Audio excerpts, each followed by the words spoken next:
Salut à tous, bienvenue pour cette nouvelle vidéo, la troisième de la série de présentation des candidats pour le titre de Challenger. Voilà, celui qui gagnera le tournoi des candidats affrontera Carlsen en cette fin d'année 2020 pour le titre de championnat du monde d'échecs, de titre de champion du monde d'échecs. Donc on avait déjà fait Wang Hao, Anish Giri, et là nous allons voir aujourd'hui, on va essayer de jouer comme Alexander Grichuk.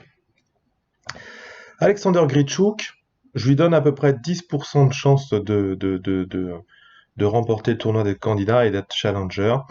C'est quelqu'un qui est capable de battre tout le monde. Ça, on en est clair. Est-ce qu'il est capable, sur la longueur, sur un tournoi double ronde comme ça, d'être meilleur que Caruana ou même Ding Liren? Je ne pense pas. Je ne pense pas. Et même dans une moindre mesure, Maxime, mais c'est un peu l'inconnu Maxime. On aura l'occasion d'y revenir.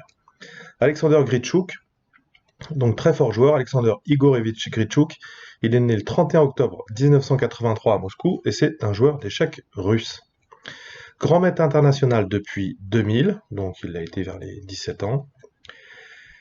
Il est vainqueur du tournoi de Linares en 2009, il est devenu champion de Russie la même année, champion du monde de Blitz 2006, 2012, 2015, donc voilà, si avec un joueur comme ça en tous les cas, Carlsen s'il l'affrontait, il serait obligé il pourrait pas attendre les rapides, hein, je pense qu'il se battrait avant. Tournoi des candidats, il s'est qualifié en 2007, en 2011, en 2013 et en 2020, bien entendu, vu que je le présente, parce qu'il a fini premier du Grand Prix FIDE 2019. Donc, Alexander Grichuk, très fort joueur, son meilleur classement, Hello, c'est 2810 points obtenus en 2014. Encore une fois, il est capable de battre tout le monde. Je pense que sur la longueur, il aura quelques difficultés. En tous les cas, un joueur également très créatif. Quand il y a des combinaisons, il ne les rate pas. Et c'est ce qu'on va voir tout de suite. Et ça va être votre tour d'essayer de jouer comme Alexander Grichuk. Nous vous retrouverons donc sur l'échiquier dans une position issue d'une partie entre Grichuk, qui a les blancs, qui était 2600 à l'époque, contre Ponomaryov finalement dans cette série. Ponomaryov a été la victime. C'est une partie qui s'est jouée dans un open, donc c'était une partie longue. Ici, dans cette position, on est aux alentours du 21e coup. Je pense pas qu'il y ait d'idée de Zaynot, en tous les cas.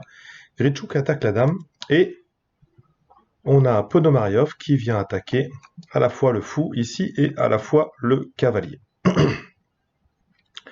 Donc ici, il y a possibilité de défendre, hein, il y a plusieurs coups, hein, dame F3, etc. Il y a beaucoup de coups, etc. C'est à vous de calculer.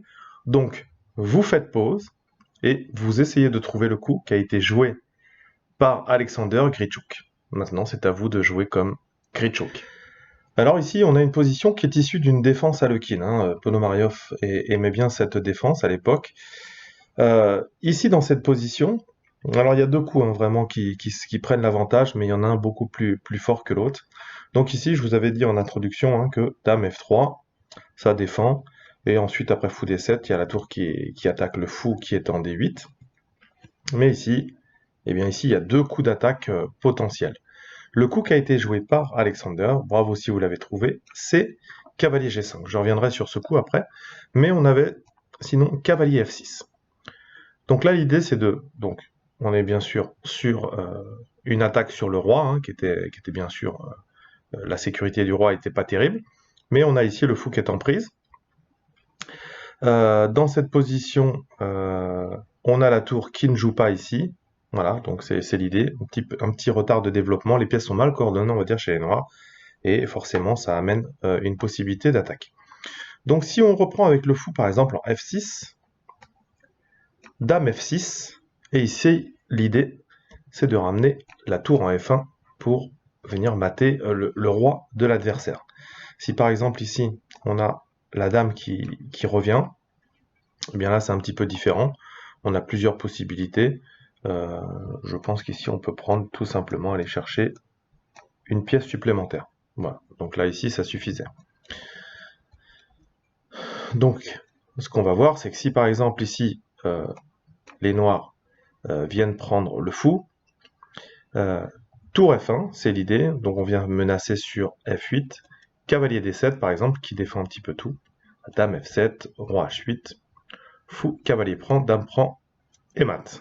Voilà, c'est le genre de mat qu'on pouvait avoir. Après cavalier d'F6, au lieu de reprendre, peut-être que le roi peut venir en H8. Mais ici, l'idée c'est cavalier E8, avec l'idée de venir sur F7 pour tout simplement mater. Si la dame prend B3, dame F7, dame B2, on vient défendre, et fou F6, très bon coup, on vient menacer à la fois mat et à la fois dame et défendre la tour. Donc les noirs sont obligés de sacrifier, de donner la dame pour parer le mat, et ici la position forcément est gagnant pour les blancs.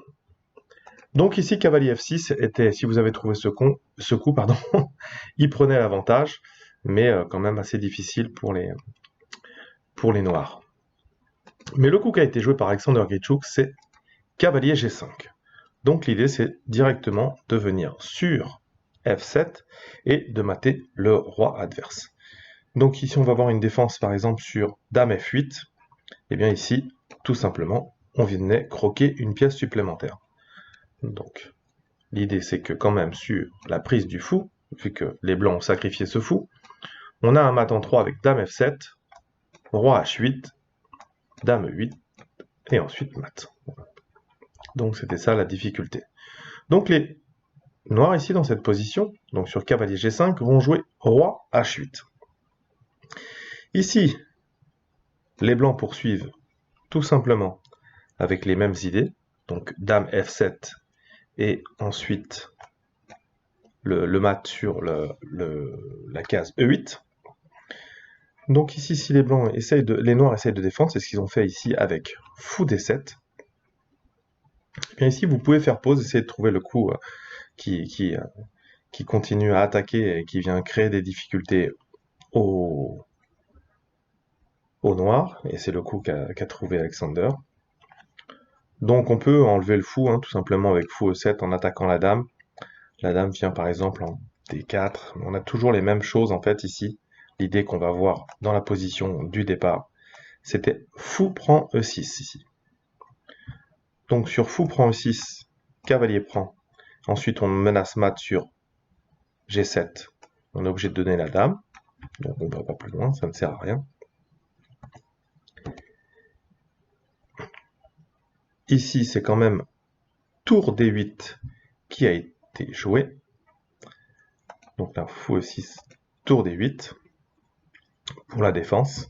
Et ici, Alexander Grichuk trouve un mat en 2. Vous pouvez faire pause et essayer de trouver de ce mat. Alors c'est un grand classique ici quand on a des possibilités de mettre le cavalier en F7. Et bien ici, sacrifice de la dame, ici, tour G8, Ponomaryov et Sport. Il va jusqu'au mat. Avec un mat à l'étouffer grâce au sacrifice de la dame ici, dans cette position. Je vous remonte. Ici, après dame B4, Grichuk a joué cavalier G5, menaçant dame F7, roi H8, dame F7, menaçant sur la dernière rangée, fou D7, c'est ce qui a été joué, fou E6,